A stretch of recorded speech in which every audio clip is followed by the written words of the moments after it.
SIP। इसका full form होता है systematic investment and insurance plan.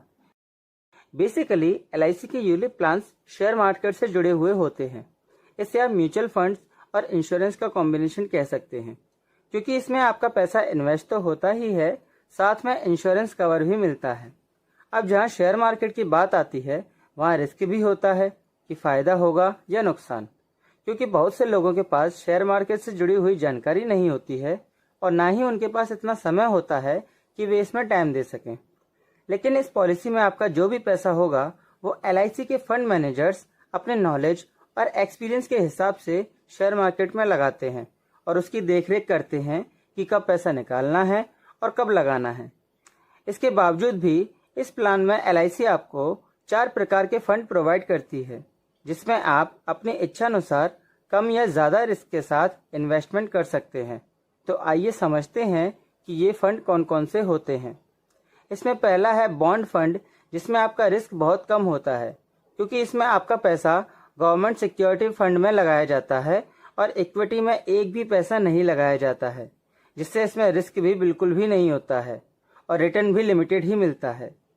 दूसरा है सिक्योर्ड फंड, जिसमें इक्विटी में 15 से 55% पैसा लगाया जाता है और बचा हुआ पैसा गवर्नमेंट सिक्योरिटी फंड में लगाया जाता है, तो यहाँ पर रिस्क भी थोड़ा सा बढ़ जाता है। तीसरा है बैलेंस्ड फंड और फोर्थ है ग्रोथ फंड।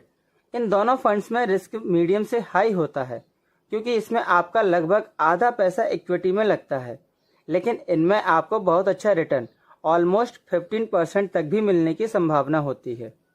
आप अपने अकॉर्डिंग बॉन्ड चूज कर सकते हैं और अपने अकॉर्डिंग साल में 4 बार बॉन्ड्स को चेंज भी कर सकते हैं। इसका कोई चार्ज नहीं लगता है। यह पॉलिसी में आपको समय समय पर गारंटीड एडिशन भी दिया जाता है।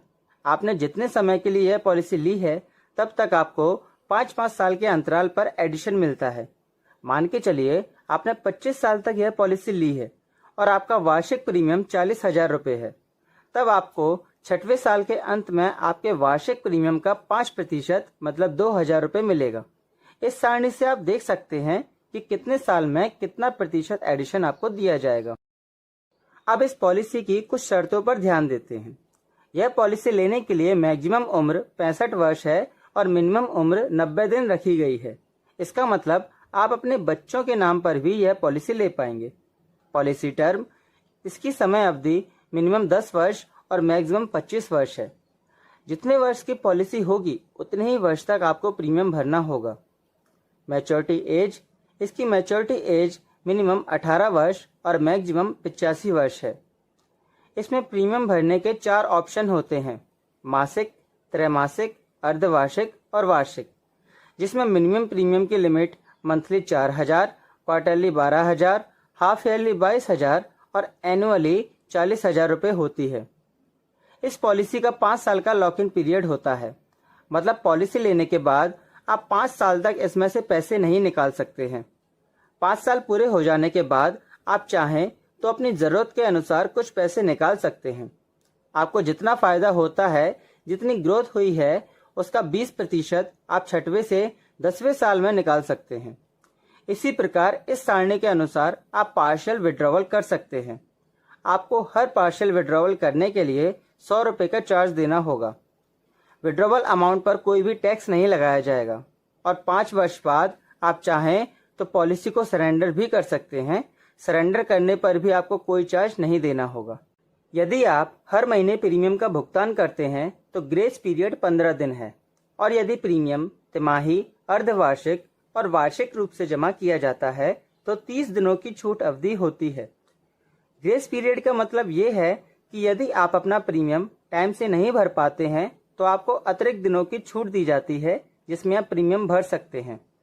यह पॉलिसी आपको एक्सीडेंटल डेथ बेनिफिट राइडर की सुविधा भी देती है। यह अंडर सेक्शन 80C में आता है, इसलिए आपको इसमें टैक्स नहीं देना पड़ता है।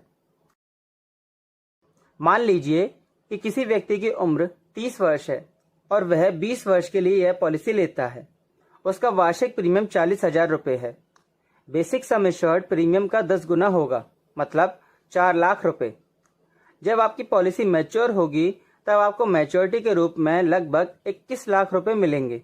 यह सिर्फ एक एग्जाम्पल के तौर पर है।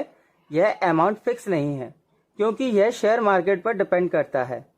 अगर आपकी मृत्यु हो जाती है तो आपके नॉमिनी को बेसिक सम एश्योर्ड मतलब 4 लाख रुपए या फिर जितना प्रीमियम भरा है उसका 105% या फिर फंड वैल्यू, तीनों में से जो भी अधिक होगा वो दिया जाएगा।